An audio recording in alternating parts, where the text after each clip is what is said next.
こんにちは、旅ちゃんぽんです。東京羽田空港から1泊2日でオーストラリアのケアンズまで行ってきました。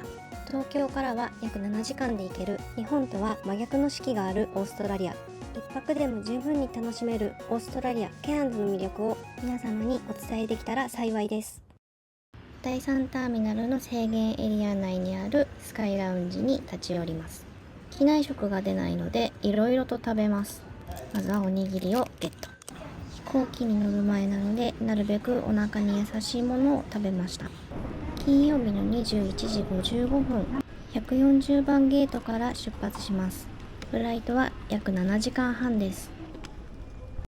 バージンオーストラリアの飛行機です。羽田ケアンズ間を1日1往復運航していましたが、2025年2月から運休が決定しています。土日を利用して往復した場合、航空券の料金は1人9万円弱。座席に座るとこんな感じ。拳1つ分ぐらいの余裕があります。バージンオーストラリアの機内メニュー、食事は各自で注文する形になります。21時55分に羽田を出発して早朝6時25分にケアンズに到着するので、お食事は特に注文しなくてもいいかなという感じです。ちなみにお水、お茶、コーヒーは無料で提供いただけます。私はお茶をいただきました。機内で寝たり起きたりを繰り返し、6時25分、ケアンズ国際空港に到着です。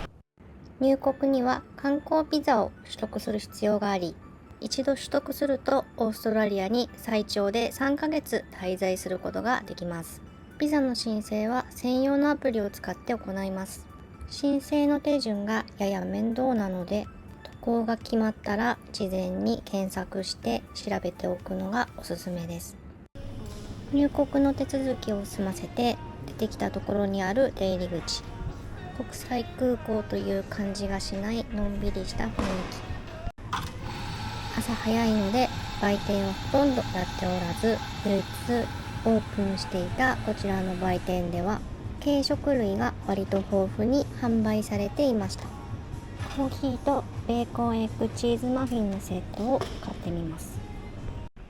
とろけるチーズが熱々で美味しかったです。空港の外に出てみます。ローカル感いっぱいののんびりとした雰囲気です。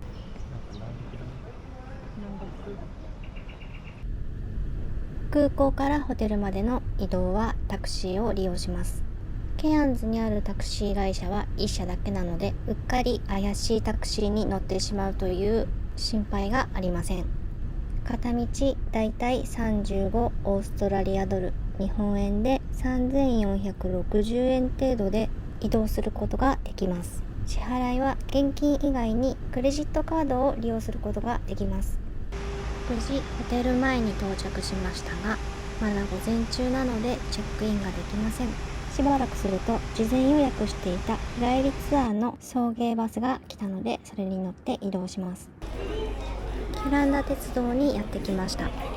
キュランダ鉄道は1891年に完成したケアンズとキュランダという町を結ぶ鉄道。もともとは鉱山資源を運ぶために建設された鉄道ですが、現在は観光目的で利用されています。所要時間は約2時間、約 32km の区間を結んでいます。座席は4人掛けのベンチが向かい合わせになったボックスシート。すべての座席は指定席です。各車両にはお手洗いがついていて、無料のウォーターサーバーからお水をいただくこともできます。電車の先頭が見えるほどのこのヘアピンカーブがキュランダ鉄道の見どころの一つです。列車はゆっくりとした速度で雄大なケアンズの大自然の中を進みます。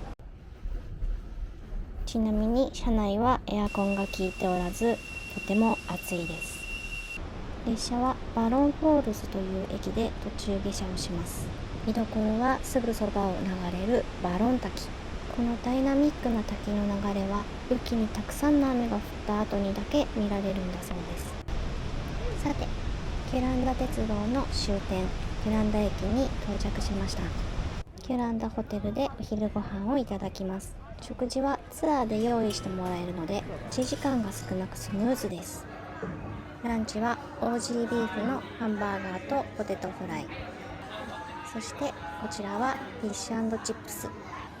カラッと揚がったサクサクの白身魚のフライ、美味しかったです。食事が終わった後はキュランダ村を散策します。キュランダ村はお土産屋さんやカフェがいくつもあって、手作りの石鹸や工芸品、先住民族アボリジニのアート作品などを購入できます。気温が高く汗をたくさんかくのでカフェ巡りがはかどります。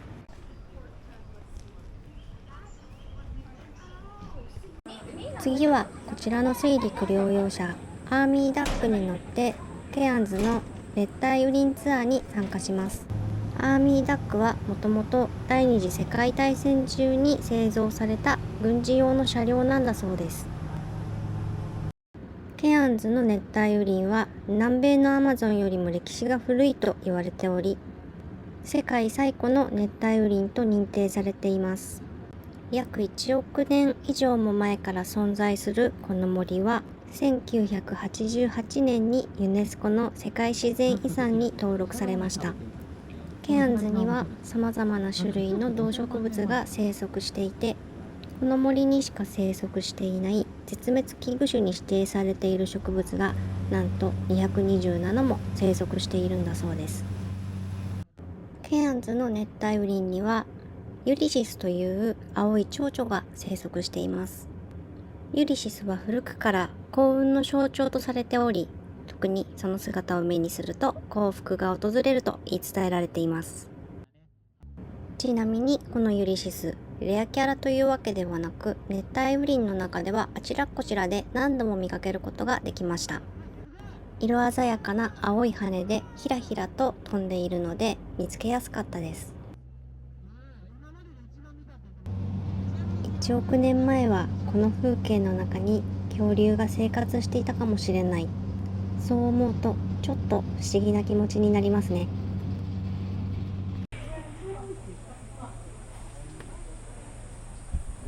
ワイルドライフパークという動物園に来ました。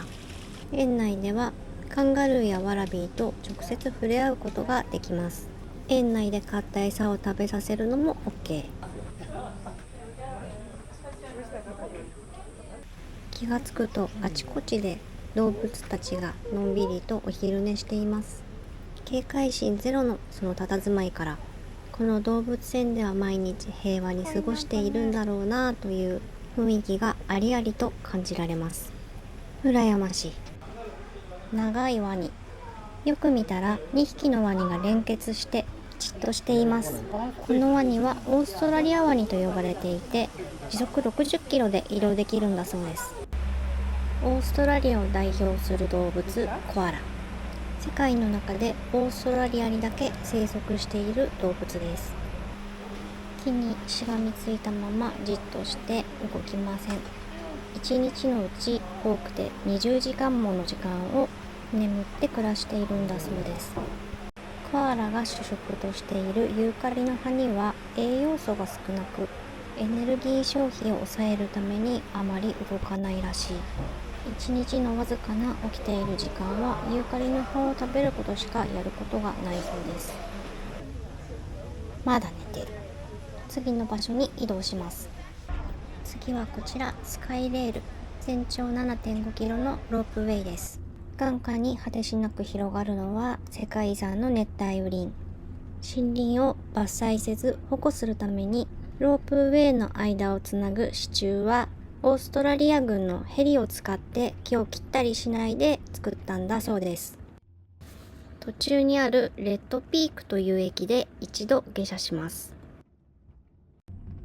見晴らしの良い美しい景色が一望できます。ここを訪れたのは4月6日。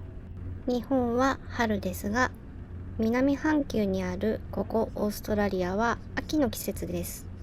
日本と同じように季節の移り変わりがある国なので、この場所から見える景色も訪れる時期によって全く違う表情を見せてくれるんでしょうね。今回参加したツアーは半日で終了したので、これから今日泊まるホテルにチェックインをしに行きます。今回宿泊するのはこちら、プルマンリーフホテルカジノ。カジノが併設された5つ星のホテルです。開放感のある広々としたお部屋。オーシャンビューではありませんでしたが、リゾートホテルの雰囲気があります。ベッドルームのすぐ隣にバスタブがあるのもなんかすごい。窓からの眺めはこんな感じ。こちらは洗面所。シャワールームは普通ですね。ハンドシャワーと固定式のシャワーの2種類がついていて、シャンプーとボディーソープが据え付けられています。先ほどのバスタブから見た寝室の眺めはこんな感じ。ホテルから街の中心部までは徒歩で行ける距離なので、歩いて早速向かってみたいと思います。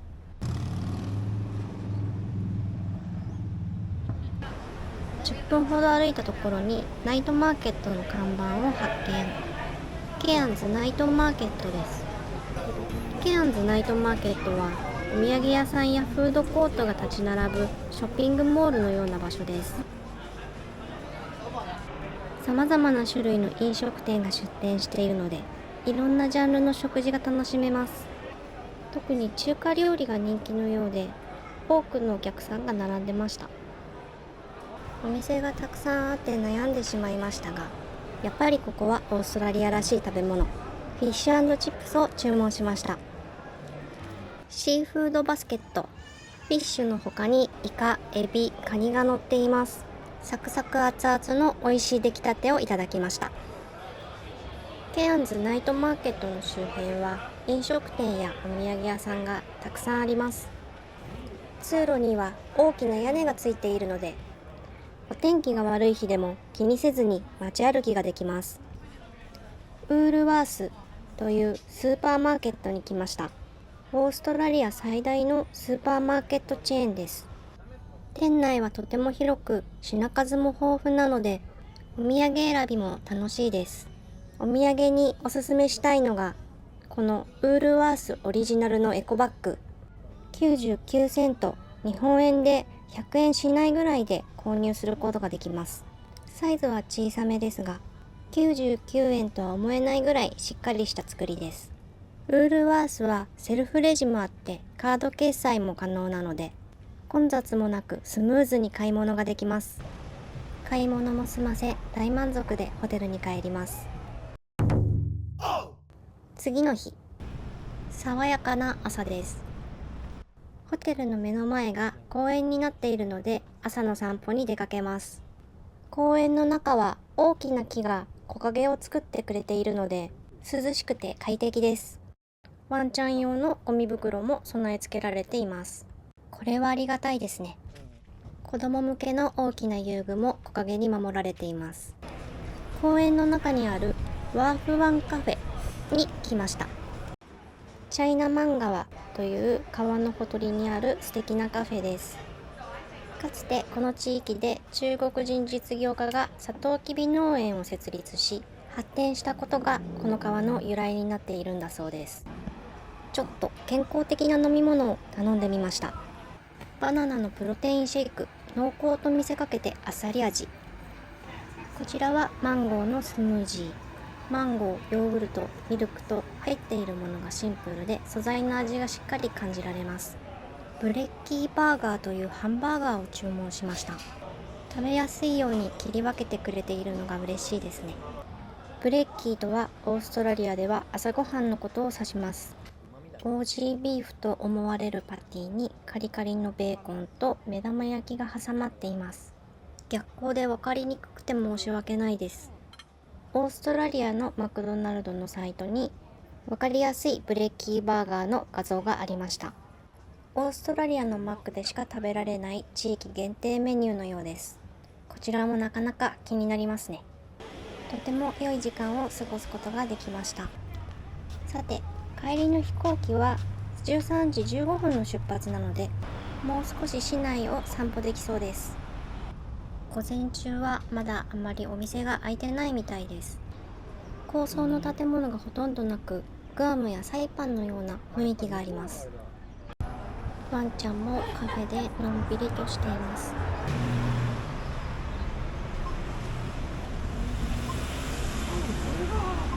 大型のショッピングセンターケアンズセントラルまでやってきました。キュランダー鉄道の始発駅ケアンズセントラル駅があります。ここまで歩いてきたものの、もう空港に行かなければならない時間になってしまいました。ケアンズ空港まではここからタクシーで10分ほどです。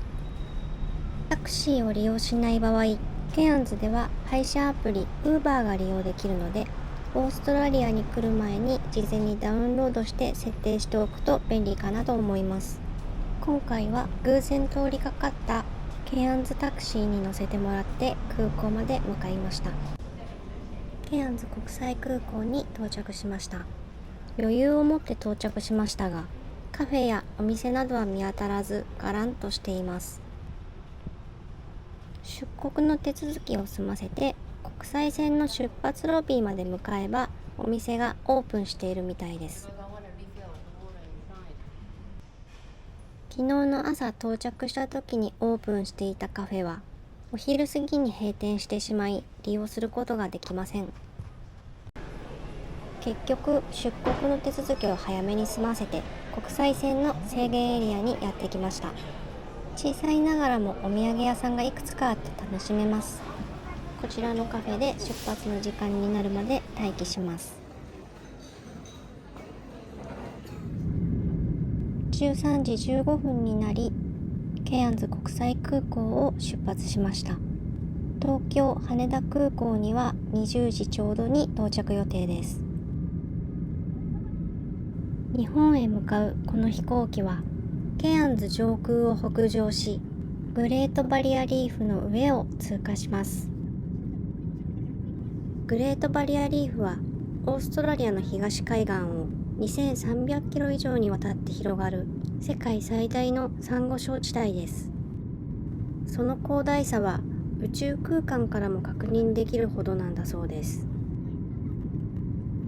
1981年に世界自然遺産として登録されました。近年は海洋温度の上昇や海難事故や石油流出などによる水質汚染によってサンゴの死滅が加速しているんだそうです。現在、サンゴ礁の大部分はグレートバリアリーフ海洋公園によって保護されており、漁業や観光などの人間による利用の影響を制限するのに役立っています。